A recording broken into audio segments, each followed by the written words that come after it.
Hello, friends. Welcome back to another English storytelling adventure. Today, we have The Happy Principe, Oscar Wilde, page 5.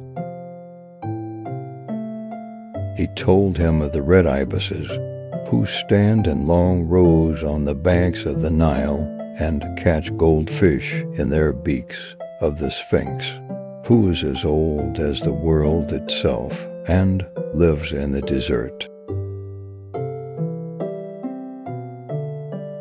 and knows everything of the merchants, who walk slowly by the side of their camels and carry amber beads in their hands, of the king of the mountains of the moon, who is as black as ebony and worships a large crystal, of the great green snake that sleeps in a palm tree and has 20 priests to feed it with honey cakes, and of the pygmies who sail over a big lake on large flat leaves and are always at war with the butterflies. "Dear little swallow," said the prince, "you tell me of marvelous things, but more marvelous than anything is the suffering of men and of women.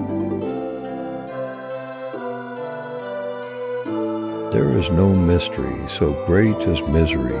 Fly over my city, little swallow, and tell me what you see there."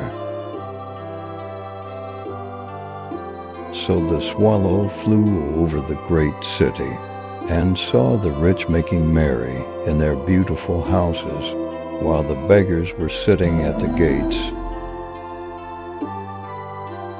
He flew into dark lanes and saw the white faces of starving children looking out listlessly at the black streets. Under the archway of a bridge, two little boys were lying in one another's arms to try and keep themselves warm. "How hungry we are," they said.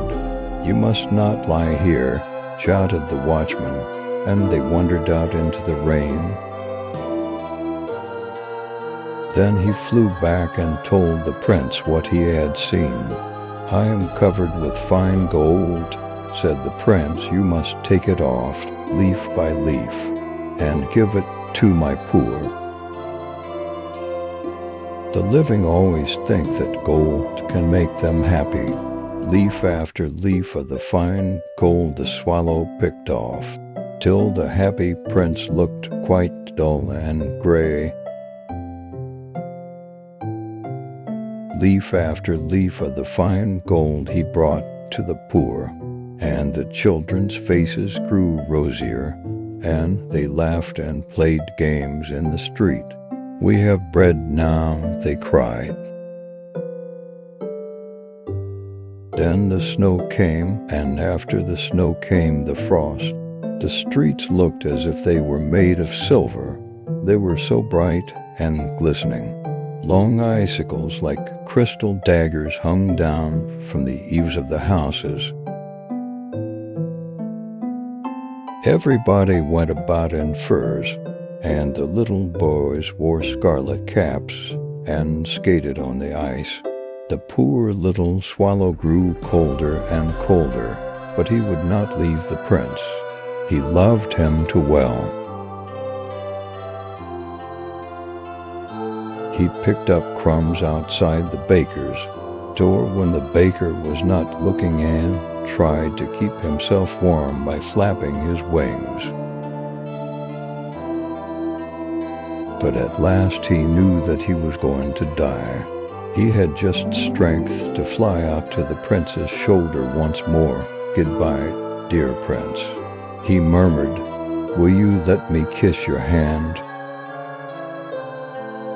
I am glad that you are going to Egypt at last, little swallow," said the prince. "You have stayed too long here, but you must kiss me on the lips, for I love you." "It is not to Egypt that I am going," said the swallow. "I am going to the house of death. Death is the brother of sleep, is he not? and he kissed the happy prince on the lips and fell down dead at his feet. At that moment, a curious crack sounded inside the statue, as if something had broken.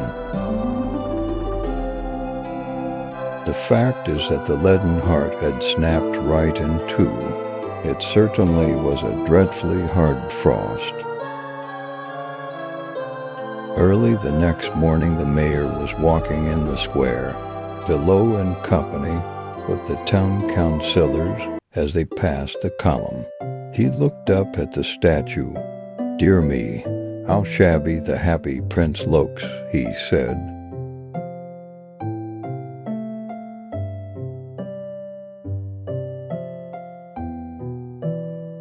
Thank you for joining us today.